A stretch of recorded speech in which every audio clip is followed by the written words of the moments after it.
The tree's very special. We look at that tree and we think about them. It's a reminder that what we're here for. It is the fragility of life in the attempt to maintain a fragile life. Some people asked me about the tree because they had no clue what the tree was for, and then they're just amazed when you tell them the story. It is a bittersweet memory. Bitter because of what happened, and sweet to remember the people.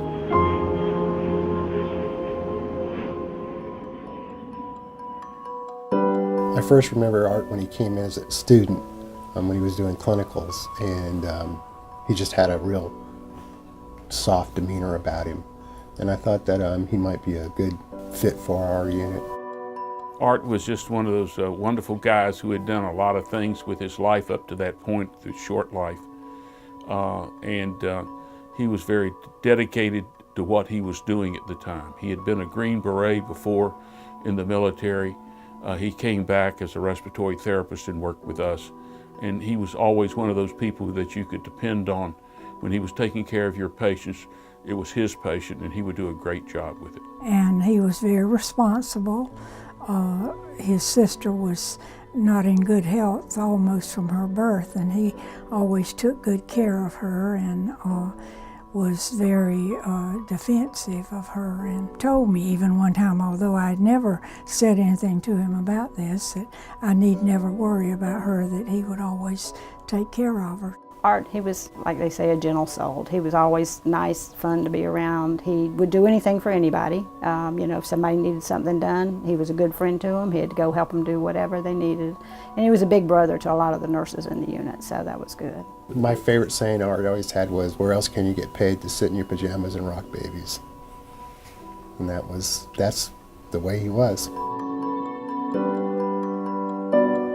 Debbie had come to us. She had been working at Rainbow Babies and Children. She was from Cleveland, and I was a Cleveland Indian fan, and she, you know, we just had a special attraction together, and I still have some of the cups she gave me from when she'd go to Cleveland and go to the Indians game and come back, and she'd bring me the souvenir cups. I known her when she came as a traveling nurse in the early part of January '91, and by October she decided she wanted to stay and be on the ECMO transport team. I can't think of anything else I'd rather do. These little babies that are born, some of them as small as 1 pound and 5 ounces, when they go home with their parents, it's the most wonderful thing you can ever see.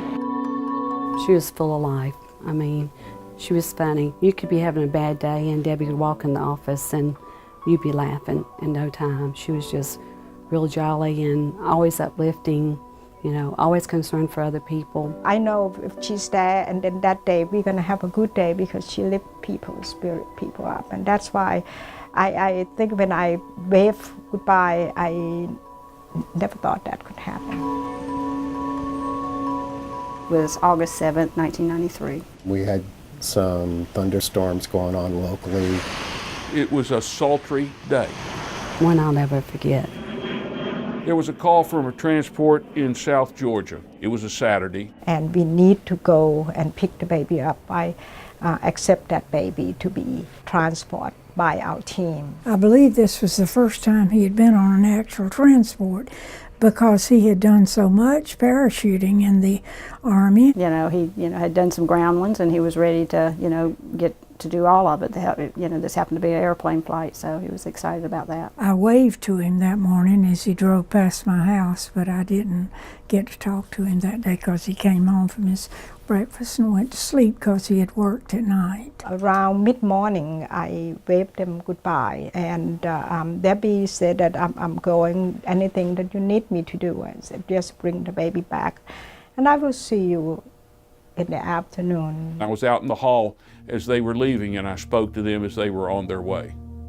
And that was, of course, the last I saw. I was going to a beach house for the weekend, and as I was driving out of town, and I was on my way to Sandbar Ferry Road, I went down Laney Walker, and I do remember, unfortunately, vividly, looking over to my right toward the direction where the airport would be and seeing these large black thunderclouds. It was raining very hard, and I got a telephone call from the chart nurse that there's been an accident. Here's what's happening at this hour. The plane went down. I traveled, so I know what it meant. An air tragedy that has left 2 medical college employees, a pilot and an infant, dead. The phone was ringing, so I answered the phone, and it was one of the secretaries that worked in the office. And she said, "Marcia, there's been an accident. Dr. Bunyapen wants you in the office as soon as possible." Immediately, I jumped in the car and started driving towards the hospital. I was crossing over Washington Road, and I looked back toward the hospital, and I could see the smoke billowing from the plane back in the swamp area. And I knew that had to be our team.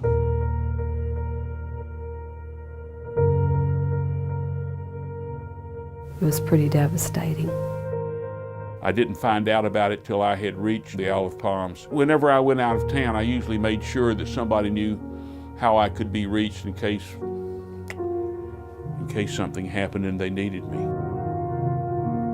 I got there, I found out what had happened, and so we just loaded the car up and came back. At the time, my wife was pregnant, and she was due in the first 2 weeks of August. And at that time, we took call for 2 weeks at a time. You were on call for a 2-week period, and Art, and I was telling him about my wife's pregnancy, and he said, "Well, you know, why don't I just take your call this part of the month, and you take my call at the end of the month?" And so Art took my call.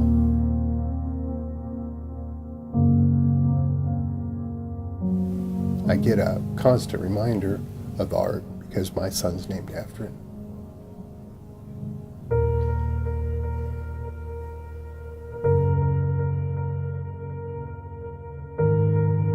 I know what Art gave to me, so, and my son knows it as well.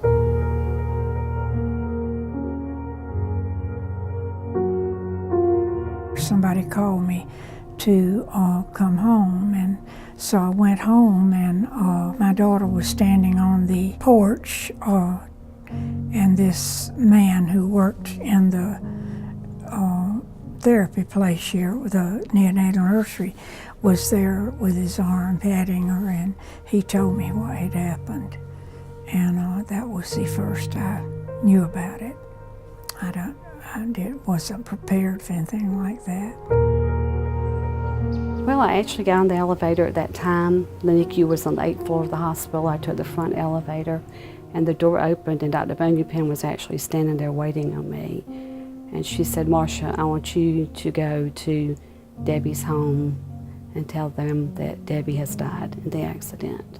And we got there, and Debbie's daughter was here. Whitney, she was not quite 16. Her birthday would have been in November. She was here getting her, she had her driver's permit, so Debbie was teaching her to drive. She was Debbie's heart. She was Debbie's life. It's never easy to tell anybody about a death, but to have to tell a 15-year-old that her mom died in a crash, that she's waiting to come home so she can fly home to her dad the next day, it's very difficult.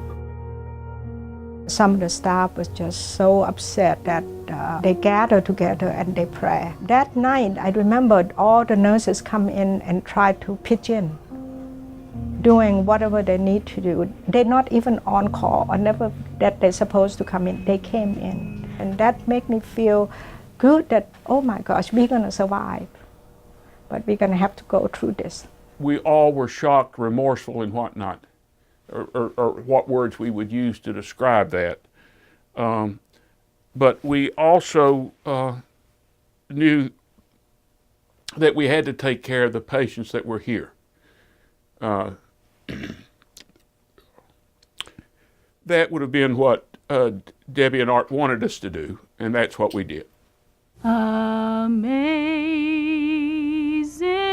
grace. I think the memorial service we had here helped tremendously with some of the grieving because people did a lot of sharing. That saved a wretch. One of the things that Dr. Canto said that I will never forget that I thought was very touching, Dr. Canto always had a rose garden and grew roses. And he said he'd spent some time that morning out in his rose garden. The sun was coming up. I heard a squirrel run through the trees.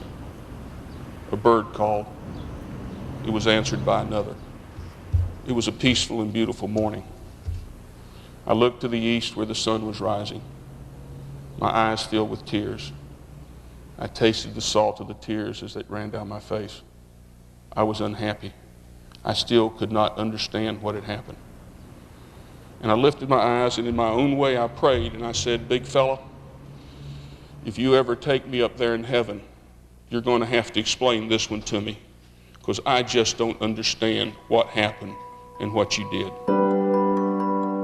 God holds them ever so tightly now, as He is holding us and all their family and friends. I'm going to miss them.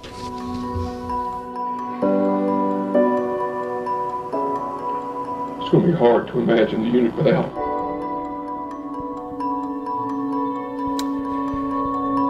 It was emotional. It still is. I can still remember talking with them. They, loved their jobs. They loved what they did. They would have still gone that day, I think, no matter what, because we all love what we do. And we just want to remember them and always remember that life is fragile. Even the babies we take care of are fragile. I think those of us who are here will always remember that. And any time that a team is called out, I think there's that hesitation and fear that something else will happen again. Now, people do it, and we go about and we do our job because that's what we're supposed to do. But once that has happened, I don't think you ever send a transport team out again without thinking about that. There's a lot of death that happens in the NICU, and that you never really think about, that a team member or two team members could lose their life doing something that they love to do, taking care of those sick babies. Everybody that works in an NICU is a special person, but these two people stood out. They loved what they did, and they did it because it was an avocation and a profession, not a job. We wanted to do, something so that we'd always remember, the dedication and the ultimate sacrifice that those two made.